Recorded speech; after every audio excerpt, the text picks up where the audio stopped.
तुमचे मन वाढून माझे नवे कातार घेवन आयला पिशेपण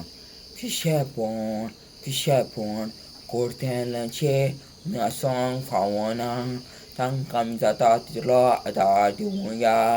तांची पासत मागणी करुया कित्याक देवान म्हणलोलें आसा म्हाका तांचो जरूर मेवतोलें तांकां पिकोवणी मागोंक घेवया देवाचेर बेसांव तुजेर जरूर पडटलें दुसऱ्या पासत मागोवप ही एक बरी कोणी तांचे पासत मागुया हें संवसारांतलें पिशेपण कमी करूंक पावुया त्या जिवाक बरें दिसना जेन्ना कोणाक पिशेपण करता तें पळोवन ताचे पासत खालती विनोती देवा लागीं करुया ताचे पासत मागुया आनी पिशेपण संवसारांतलें नाच करूंक वावरुया